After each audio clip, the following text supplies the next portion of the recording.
নিরাপত্তার লিখিত প্রতিশ্রুতির দাবি, কিন্তু সুরিতা পাল তিনি বেরোলেন, তার কথা শুনতে নারাজ, তার যে কথা তা মানতে নারাজ আন্দোলনকারীরা।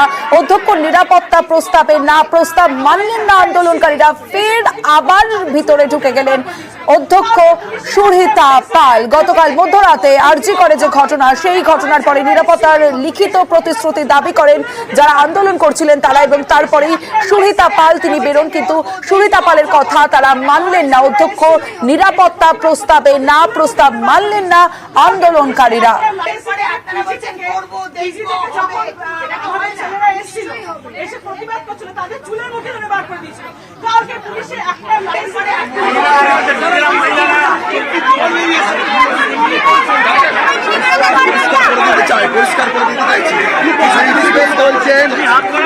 আমরা হাজার হাজার মহিলা এখানে আটকে ছিলাম, আমাদের থ্রেট দেওয়া হয়েছে, আমাদেরকে রেপ করা হবে, আমাদেরকে মার্ডার করা হবে।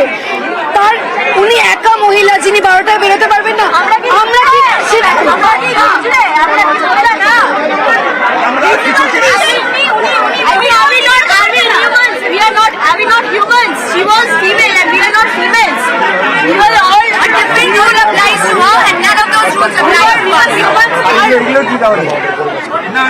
কিছু জায়গা আমরা পরিষ্কার করে দিতে চাই।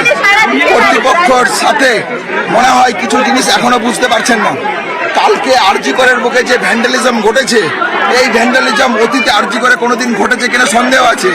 তাহলে এই অ্যাকাউন্টেবিলিটি, এর দায়ভার কে নেবে, এই কথা পরিষ্কারভাবে কর্তৃপক্ষকে বলতে হবে। এবং শুধুমাত্র যে পুলিশ প্রশাসনের বা পুলিশ অ্যাডমিনিস্ট্রেশনের ফেলিওর সে কথা নয়, আমরা প্রিন্সিপালের আন্ডারে থাকি, প্রিন্সিপাল আমাদের মা বাবা। তাহলে এই প্রিন্সিপাল যদি আমাদের মা বাবা হয়, তাহলে এই ভ্যান্ডালিজমের দায়ভার তিনি নিচ্ছেন কিনা। নাম্বার 2, কনস্ট্রাকশন ওয়ার্কের অর্ডার এলো, ক্রাইম সিনের পাশে কনস্ট্রাকশন তো শুরু হলো।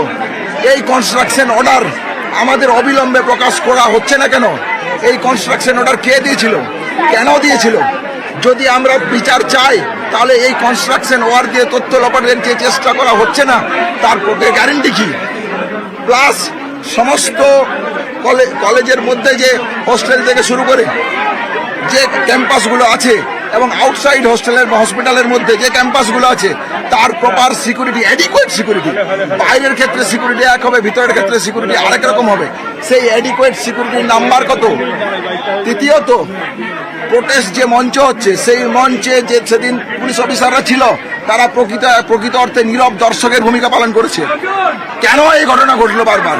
তাহলে এই জায়গা থেকে কারা সাহায্য করেছে? কতজন হুলিগানস এই গ্রেপ্তারের সাথে যুক্ত?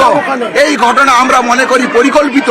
যদি তাদের অন্য কিছু বয়ান থাকে আমাদেরকে জানাক। এবং সর্বোপরি বলতে চাই, সিস্টারদের জায়গা হোস্টেলে ঘুরে যে ধরনের নোংরা কথা ব্যবহার করা হয়েছে, এই নোংরা কথার পর ক্যাম্পাসের মধ্যে সমস্ত মানুষ আমরা ইনসিকিউর ফিল করছি। আমি যদি একজন চিকিৎসক, আমি যদি আজ এমার্জেন্সি পরিষেবা দিতে চাই, যা আমাদের কন্টিনিউ ছিল, সেই এমার্জেন্সি রুমের চিত্র আপনারা সংবাদ মাধ্যমরা দেখিয়েছেন। সেই চিত্র যদি আজকে কোনোভাবে কি সংবাদ বেরোনোর জন্য পুলিশ এসে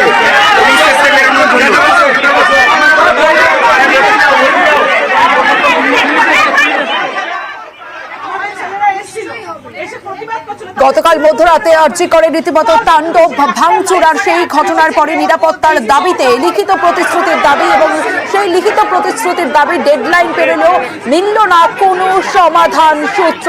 অধ্যক্ষ নিরাপত্তা প্রস্তাবে না, প্রস্তাব মানলেন না আন্দোলনকারীরা। এবং গতকাল মধ্যরাতে ঠিক 12:25 যে ভাঙচুর, রীতিমতো তাণ্ডব চালায় দুষ্কৃতীরা, তারপরেই নিরাপত্তার লিখিত প্রতিশ্রুতি দাবি করেন আন্দোলনকারীরা।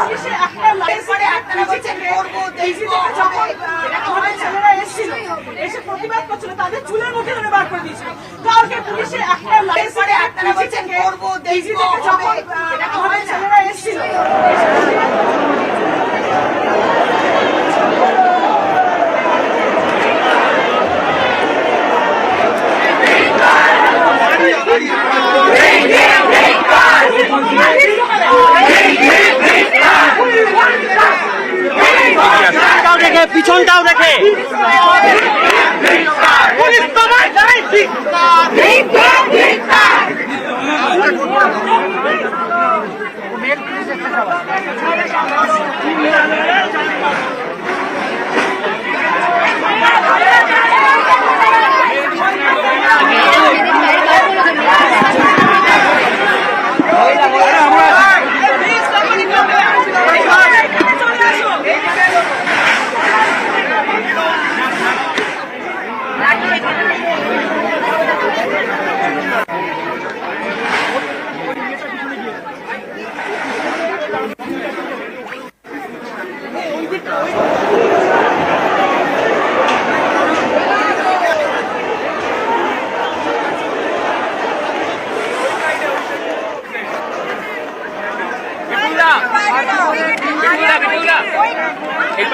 আরে